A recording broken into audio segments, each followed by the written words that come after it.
40-45 दिन से संतों का आंदोलन चल रहा है, उसको लेकर सरकार की सहमति भी बनी है जी। तो अब आगे का क्या कदम है और क्या मतलब रिको को लेकर? ये हमारे दादू संप्रदाय का बहराना धाम जो आज से तो कोई है नहीं, पुराना परंपरा में आया है।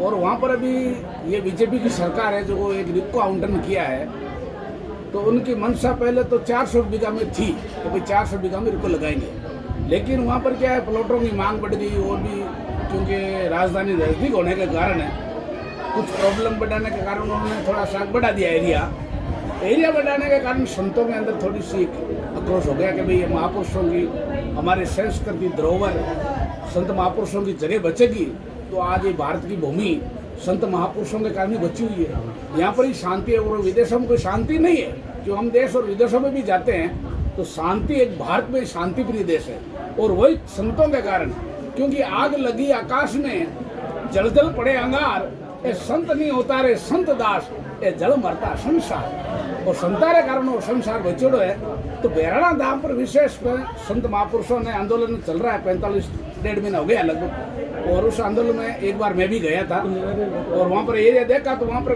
कुछ सरकार की जिद्दी भी है। तो कारण के वहाँ पर हजारों खेजड़ी के वृक्ष थे, वन्य जीव, जंगली जीव, जंतु, पक्षी, जैसे हमारे राष्ट्रीय पक्षी मोर कहते वो वहाँ पर नील गायें काफ़ी थी। लेकिन उन्होंने जमीन एकदम समतल करने के कारण और संतों की तपोभूमि के पास में जहाँ पर दादू जी महाराज का अंतिम शरीर वहाँ पर दे रखी थी, वहाँ पर थेड़ चले गए।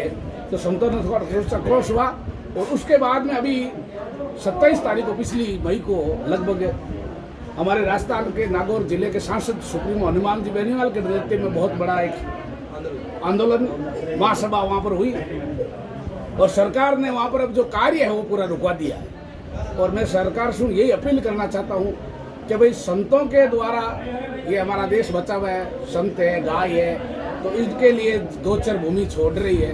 तो अभी सरकार और संतों के एक कमेटी बनाई गई है और वो कमेटी में 7-8 दिन में निर्णय लेगी। और लगभग मुझे पूर्ण विश्वास है अनंत श्री दादू जी महाराज और दरिया महाराज माते कि ये सरकार संतों की बात रखते हुए अपने जीवन के अंदर जिनको भले ही अपना होना चाहिए, कार्य भी होना चाहिए, लेकिन उसके साथ संतों का भी ध्यान रख के वो भूमि कुछ छोड़ने को भी तैयार हो गए हैं। तो लगभग अब 300-400 बीघा जमीन है जो वो दादू वन बनाएंगे और बाकी पर तपोवन, दादू वन जो भी बनेगा वहाँ वाटिका बन जाएगी।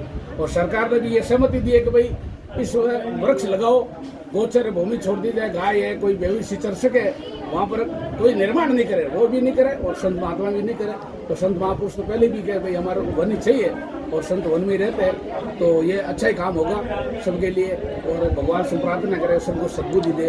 इन्हीं शब्दों के साथ राम जी राम। इस मुद्दे को लेकर हनुमान जी बेनीवाल के बारे में क्या जानकारी रहेगी और क्या कहना आपका? हाँ, हनुमान जी बेनीवाल ये मुद्दा उठाने के लिए संत महापुरुषों ने सोचा, इसमें कोई बीजेपी वाले व कांग्रेस वालों ने भाग नहीं लिया।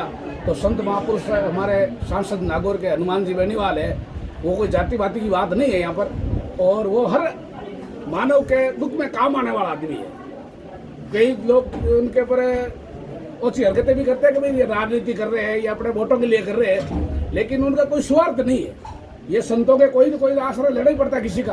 तो हनुमान जी का कहने का मतलब हनुमान जी वहाँ पर आए और कुछ सरकार ने भी बात मानी और हनुमान जी ने भी ठीक ही बात की कि भाई ये संत महापुरुष जो कहे बात मान लो, हमारा को कोई आवश्यकता नहीं है, कोई वोटों की राजनीति नहीं है। और उन्होंने अच्छा ही काम किया है और सबको अच्छा करना चाहिए, क्योंकि राजनीतिक पार्टियां एक अलग है, चुनाव एक अलग माहौल है और आदमी को दुख और सुख में साथ देने वाला आदमी हो, उसके लिए भी अपनी भावना अच्छा है बेनीवाल साहब ने भी किया। और भी सरकार के जो मंत्रीगण है, उनका सदस्यगण है, विधायक है, उन्होंने भी ये समझ रहे कि भाई संतों की जमीन बचनी चाहिए। तो बहुत अच्छा किया बेनीवाल साहब ने। तो आपकी कौन सी पीठ और कौन सी जगह से? हमारे रामसरी संप्रदाय, जो रामसरी संप्रदाय की राजस्थान और पूरे भारत में 4 पीठ है, जिनमें प्रमुख पीठ अंतर्राष्ट्रीय वरिष्ठ रामसरी संप्रदाय आदि आचार्य दरियाव जी महाराज, जो मेड़ता मीराबाई के पास ही 15 किलोमीटर दूर है। दरियाव जी महाराज जो है रामसरी संप्रदाय के आदि आचार्य पीठ प्रमुख है। प्रथम पीठ दरिया महाराज भी, दूसरी पीठ हमारे सिंतल में हरिरामदास जी महाराज वो है, तीसरी पीठ साईपुरा भीलवाड़ा में रामचंद्र जी महाराज, और चौथी खेड़ापा जोधपुर के अंदर है रामदास जी महाराज में। तो रामसरी संप्रदाय पीठ है हमारे रेण में।